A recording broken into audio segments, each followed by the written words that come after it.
Welcome to our YouTube channel. Today we are going to be discussing about features of a dairy cow. So don't forget to subscribe, like, share, comment. So as we are going to discuss about features of a dairy cow, we are going to base on the body structure. So we are going to look at the legs, other placement, the back of the animal, the pelvic bone, the chest of the animal, and how the animal should look, or how the animal should look when you are in front of it. So when we start by talking about the legs, make sure that the animal you are selecting, it has strong legs. Mostly the hind legs, they should be more strong, and the animal should not be so fat. Mostly the back area should not be so fat, and the now, and when we go to pelvic bone, this is the bone behind the animal, yeah, where the tail starts.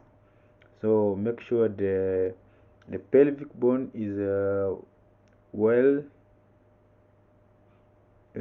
placed or parallel, and they should be equal size. The pelvic bone for both the left and the right quarter they should be both parallel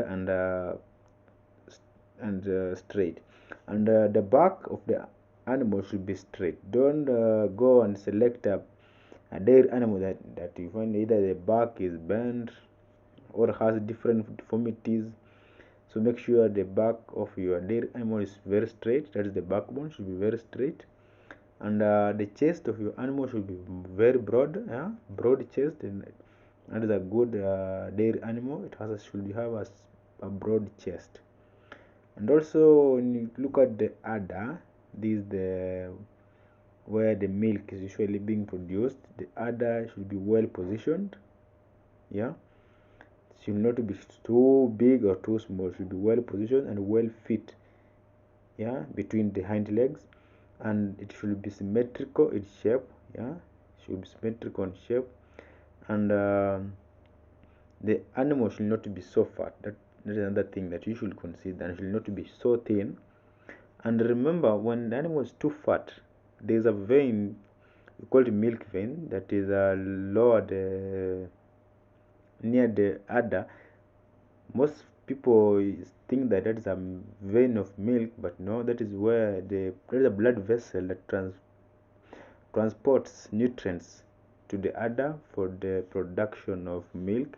So when you find that your cow is too fat, you will find that the amount of nutrients being transported to the udder will be minimal, so it will hinder the production of more milk. So make sure your animal is moderate in fatness, will be not so thin nor so fat. It will be a good animal.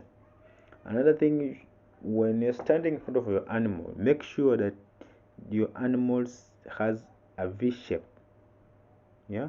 That is, a small head with growing backwards, will be a triangular in shape. That is the best animal that will help you, or will give you good production when it comes to milk production.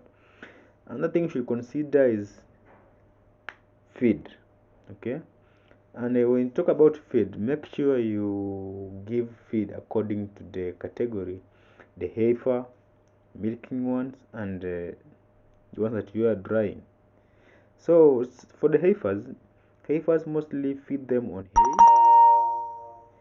feed them on dairy meal, and feed them on maize germ.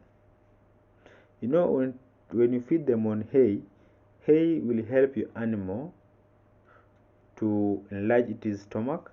And remember, hay has some protein, carbohydrates. So while giving hay, you will find that your animal will have the stomach of your animal will be sufficient enough to accommodate a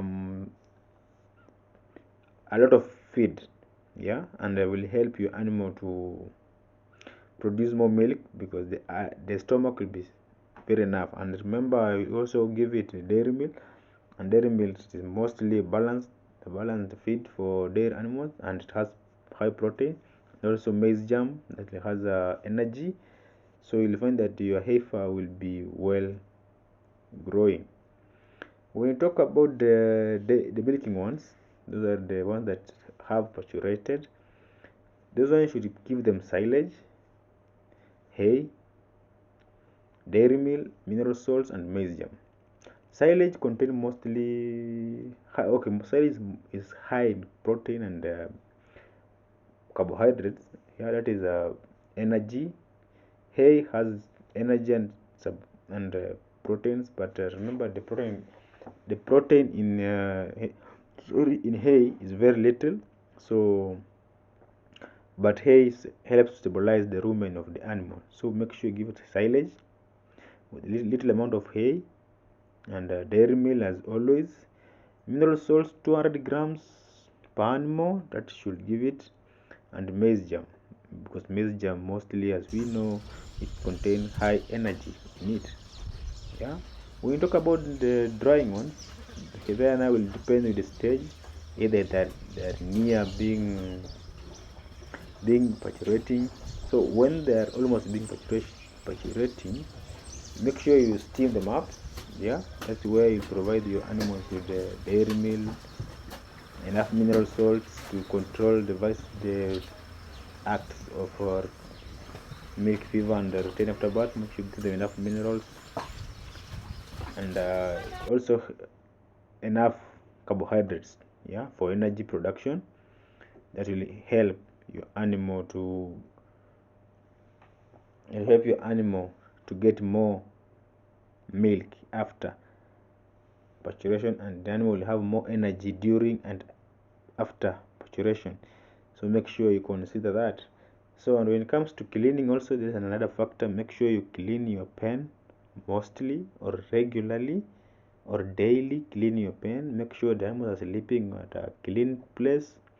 Yeah, they should be sleeping at a clean place with no, fast, where when the area of sleeping is very clean, you find that you control too much of diseases like the foot and mouth disease. You control them. So a lot of the disease caused by the moving flies, you control. So make sure you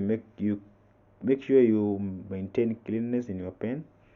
Also provide the sleeping area should be more comfortable. Yeah, remember, a dairy animal doesn't like stress environment, so make sure you control. Also the sleeping area should be very good. Control the temperatures in the pen, that is, make sure the roof is very high, there's free circulation of air. Another thing, also make sure the drainage of your pen is okay. That is making sure that when the animal urinates, the urine doesn't stand or doesn't remain in the pen to gets out. So make sure the area is a bit slopey. This will help you to drain the water out. Another thing, when it comes to dairy farming, you should consider the cost of production. You should maximize the cost of production. Yeah, maximize the cost of production. This can be achieved by either making your own feed. Yeah, you can decide to plant your own silage and harvest, and also you can buy the feeds when there is in surplus. Yeah, when there's too much of it in the market and a low price, buy and stock. This will help you when it comes to feed crisis, and you will find yourself running your dairy animal very peacefully. So make sure you follow that and you will achieve best results when it comes to dairy farming and dairy activity. So don't forget to subscribe to our channel as we share more and get more advice from you farmers. Thank you.